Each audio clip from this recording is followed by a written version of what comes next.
Good morning students. बच्चों, जैसा कि आप जानते हैं कि मनुष्य क्या एक सामाजिक प्राणी है और मनुष्य समाज में रहकर बहुत कुछ सीखता है। यहाँ हमारे आसपास का जो वातावरण है, हम अपने वातावरण से, यहाँ रहने वाले लोगों से बहुत कुछ हम लोग सीखते हैं। ठीक है। और आज तक हम लोग जितना भी कुछ भी जान पाए हैं, जितना भी खोज हुआ है, इन सब चीज़ों के बारे में हम तभी जान पाए जब इन चीज़ों की ओर हमने ध्यान आकर्षित किया, इनके बारे में हम लोग खोज की। तभी आज हम लोग बहुत कुछ इस पर्यावरण के बारे में, अपने आसपास के लोगों के बारे में हमने जाना। ठीक है। और इसी तरह से हमारे जो कवि हैं, ठीक है, बहुत सारे कवि ऐसे हैं जो अपने आसपास के वातावरण में कौन से लोग रह रहे हैं, हमारे समाज में कैसे लोग रहते हैं, हम कैसे लोगों की पहचान करें, इस बारे में उन्होंने देखा, जाना और हमें उस चीज को वो कविता में पिरोए। ठीक है। कविता, दोहा आदि लिखे गए उनके द्वारा, जिससे कि हम लोग कुछ सीख सके। ठीक है। उन कविताओं और दोहों को पढ़ करके उनसे हम अपने जीवन के बारे में, जीवन की सच्चाई के बारे में कुछ सीख सके। ठीक है। तो उन्हीं में से एक है रहीम। ठीक है। रहीम, कबीर आदि के दोहे जो होते हैं, उनको जब हम लोग पढ़ेंगे तो हमें जीवन में बहुत कुछ सीखने के लिए मिलता है। तो आज हमारे पाठ्य पुस्तक में जो रहीम के दोहे दिया हुआ है, उसी के बारे में हम पढ़ेंगे। ठीक है।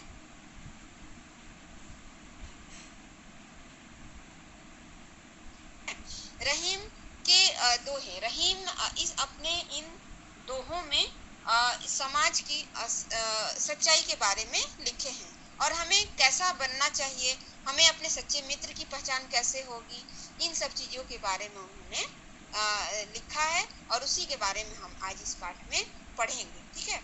आइए, रहीम के दोहे पढ़ने से पहले हम रहीम के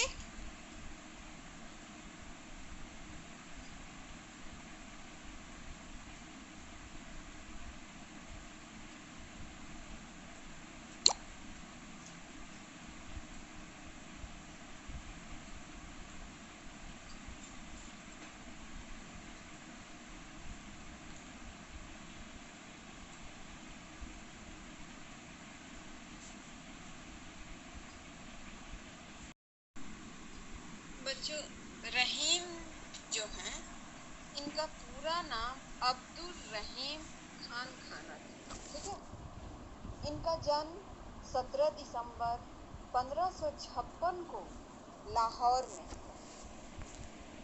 रहीम के पिता जो थे, उनका नाम बैरम खान था। ठीक है। और माता का नाम सुल्ताना बेगम था। बैरम खां जो थे, वो मुगल बादशाह अकबर का नाम तो आपने सुना ही होगा। तो वो अकबर के संरक्षक थे। ठीक है। जैसे अकबर जो थे, वो 13 वर्ष की आयु में ही उन्हें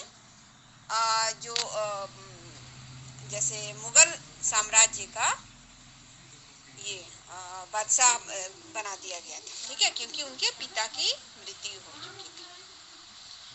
तो जो मुगल बादशाह अकबर थे, उनके संरक्षक थे बैरम खां और उन्हीं के पुत्र थे रहीम। ठीक है।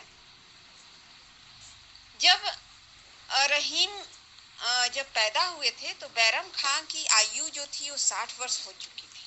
ठीक है।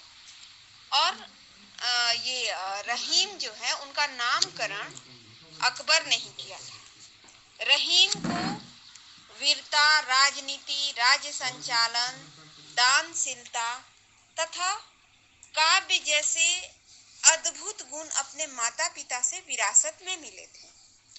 बचपन से ही रहीम जो है वो साहित्य के काफी प्रेमी थे और बुद्धिमान भी बहुत थे। उनकी बुद्धिमत्ता को देखते हुए उनकी शिक्षा दीक्षा का पूरा इंतजाम जो है अकबर ने किया। ठीक है।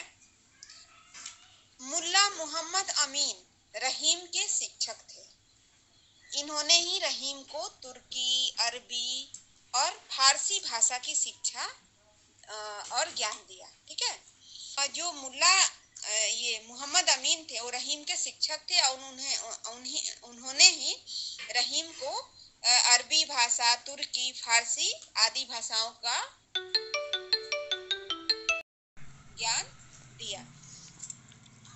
मुस्लिम धर्म के अनुयायी होते हुए भी रहीम ने अपनी काव्य रचना द्वारा हिंदी साहित्य में प्रमुख योगदान दिया।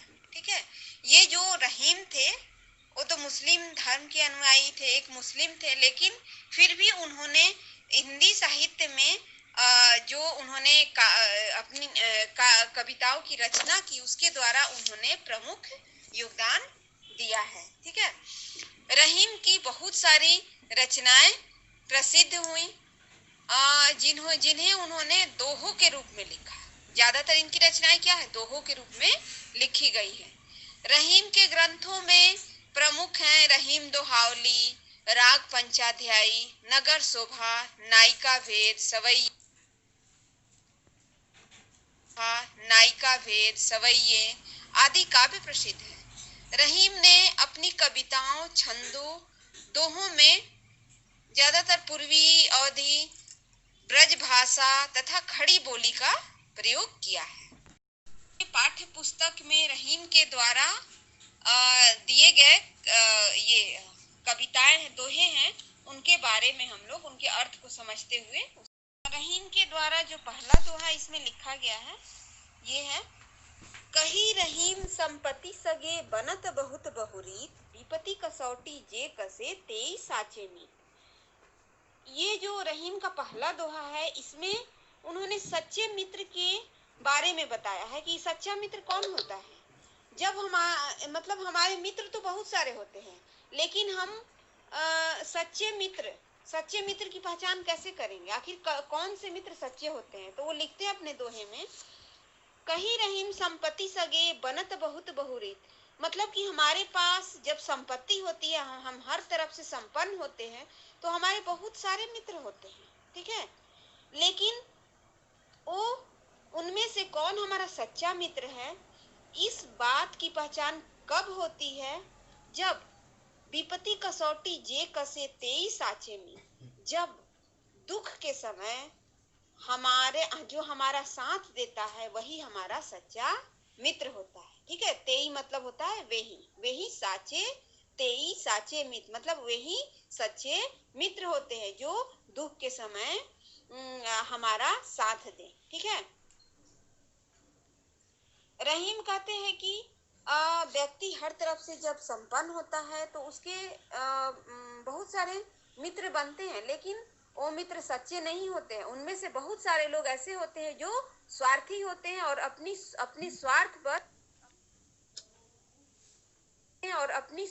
स्वार्थ बस वो हमारे मित्र बनते हैं। ठीक है, लेकिन जो सच्चा मित्र होता है वो हमेशा हमारे साथ रहता है। हम जब भी उन्हें याद करें वो उन्हें हम अपने साथ पाएंगे। और सच्चे मित्र की परख पहचान कब होती है, तो मुसीबत के समय। ठीक है, जब हमारे ऊपर कोई मुसीबत होती है उस समय जो लोग हमारा साथ देते हैं वही हमारे सच्चे मित्र होते हैं। रहीम के द्वारा लिखी गई दूसरी कविता है, दूसरा दोहा है, जाल परे जल जात बही तजी मिनन को मोह, रहीमन मछरी नीर को तौ न छाड़ती छो। ठीक है, दूसरे दोहे में कवि ने मछली के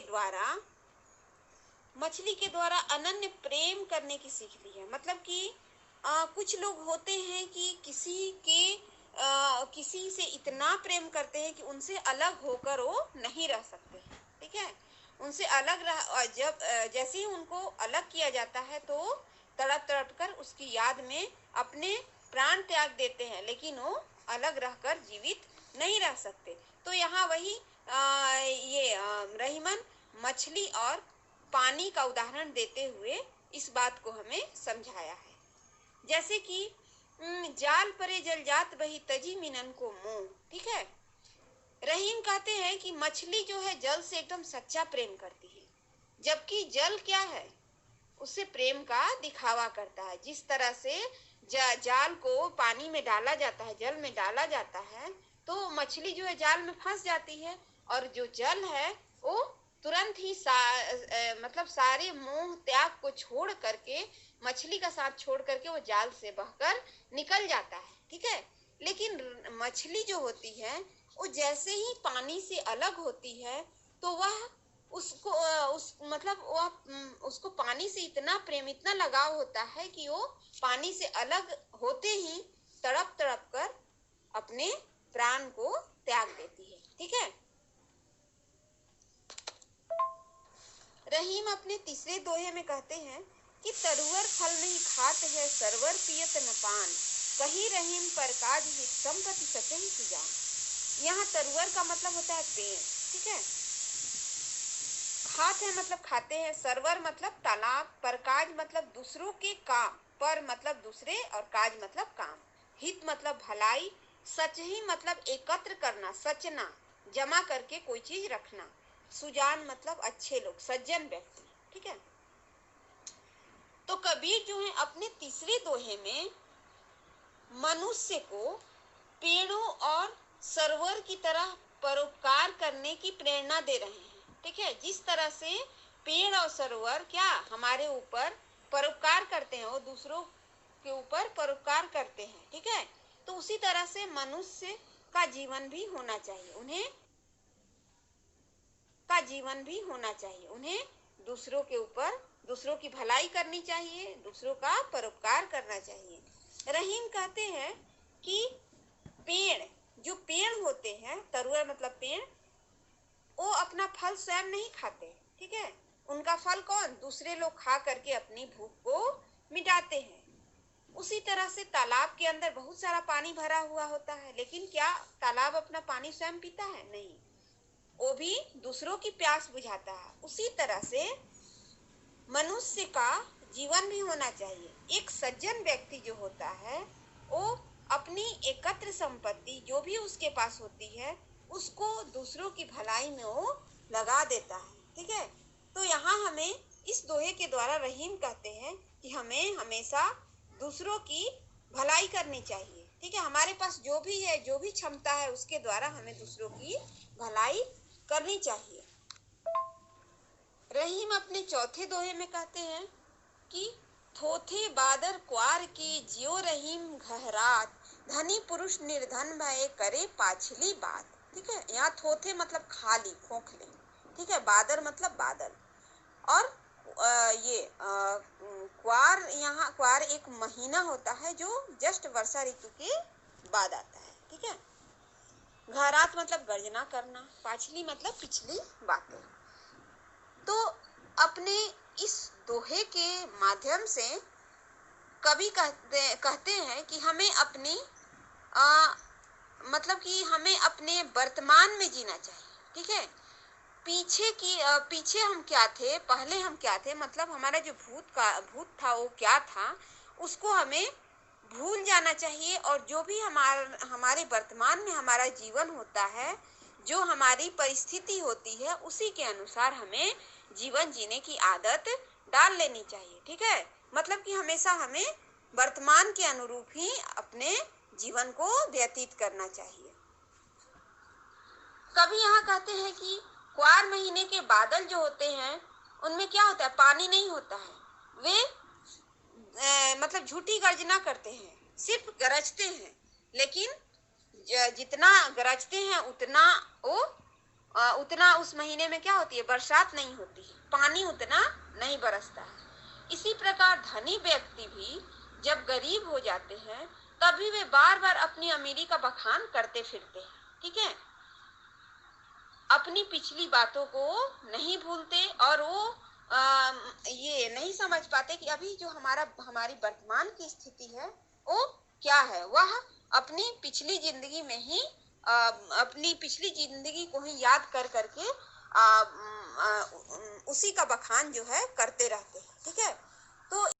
तो इससे हमें क्या शिक्षा मिलती है? इससे हमें यही शिक्षा मिलती है कि हम पहले क्या थे इसको भूल जाना चाहिए और हमारा जो आज का जीवन है उसमें हमको जीना चाहिए, ठीक है। आगे की कविता है, धरती की सी रीत है शीत घाम और मेह, जैसी परे सो सही रहे, त्यों रहीम यह ते, ठीक है। रीत मतलब होता है नियम।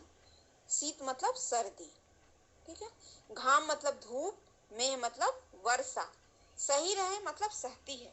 यहाँ कवि अपने इस दोहे के माध्यम से हमें धरती की तरह सहनशील बनने की शिक्षा दे रहे हैं, ठीक है, जिससे हमारी सहन शक्ति जो है वो बढ़े।